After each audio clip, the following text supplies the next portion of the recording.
ओम नमः शिवाय। हर हर महादेव। हम जानते हैं भगवान शिव शंकर की पूजा करने के लिए बहुत अधिक सामग्री की आवश्यकता नहीं है। हमारे महादेव तो सामान्य बेलपत्र से संतुष्ट हो जाते हैं। उनकी बनाई हुई इस सृष्टि में इतनी सारी चीज़ें हैं, तो यह बेलपत्र उनका इतना प्रिय क्यों है और इस बेलपत्र का जन्म कैसे हुआ?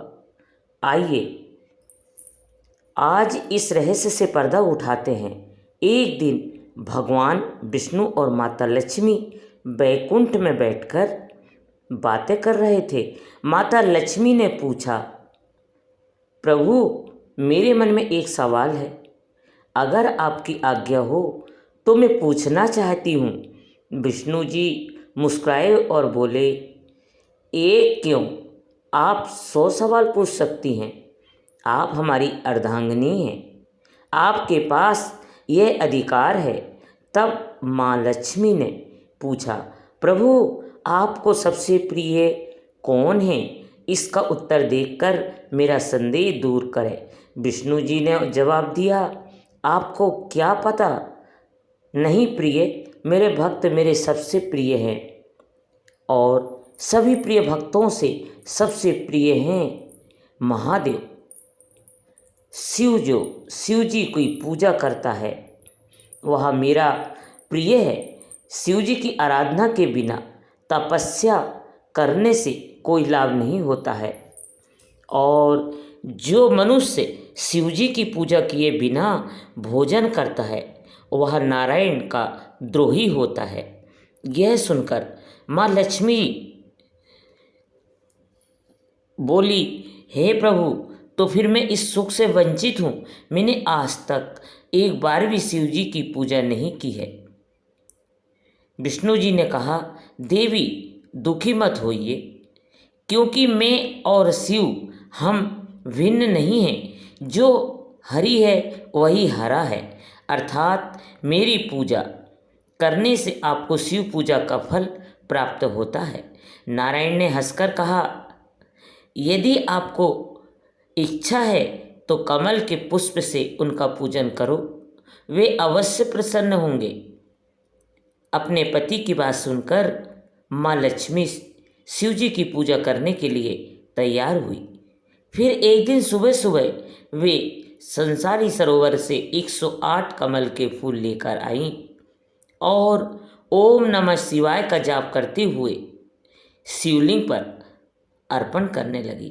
सर्वोत्तम पूजा के दिन भी माँ लक्ष्मी तालाब से 108 कमल के फूल ले आई और वे एक बार ओम नमः शिवाय का जाप करती और शिवलिंग पर एक कमल का फूल चढ़ाती। इस तरह से वे एक के बाद एक फूल शिवलिंग पर चढ़ाती जा रही थी और 2 बार मंत्र का जाप करना बाकी था। तब माँ लक्ष्मी ने देखा कि कमल के पुष्प तो समाप्त हो चुके थे। अरे, फूल कहाँ पर है? एक बार नहीं 3 बार गिन चुकी हूँ, कहाँ गए 2 फूल? किसने लिए? माँ लक्ष्मी चिंतित हो गई।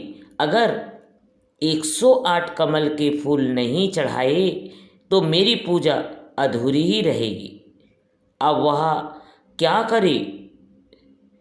दरअसल देवी लक्ष्मी की परीक्षा लेने के लिए ऐसा किया और किसी ने नहीं बल्कि स्वयं शिव शंकर ने किया था। लेकिन यह बात माँ लक्ष्मी को नहीं पता थी। वे तो एक ही बात से चिंतित थे कि यह पूजा पूरी कैसे की जाए।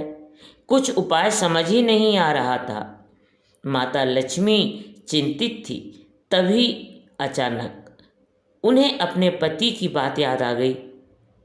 कई बार विष्णु जी ने उनसे कहा है कि आपका शरीर एक सरोवर है और उस सरोवर में कमल आपके स्तन हैं।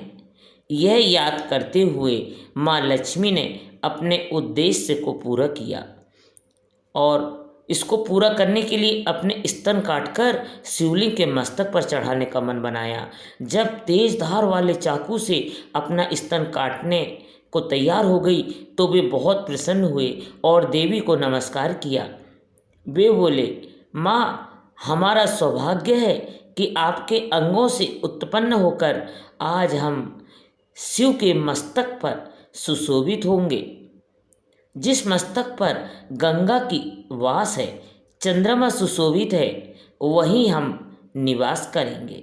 तब देवी ने कहा, मैं सेना शिव जी के चरणों की पूजा कर रही हूँ, परंतु आप मस्तक की पूजा करेंगे।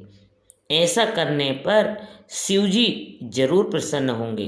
देवी ने अपना बायां स्तन काटकर मंत्र पढ़कर शिव जी के मस्तक पर चढ़ा दिया।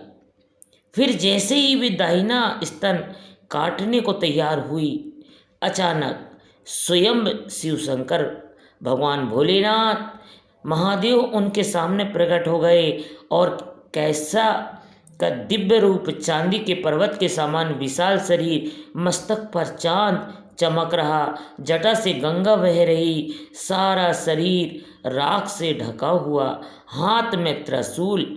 कितना अद्भुत रूप है महादेव का। माता लक्ष्मी ने शिवजी के दर्शन किए और उन्हें प्रणाम किया।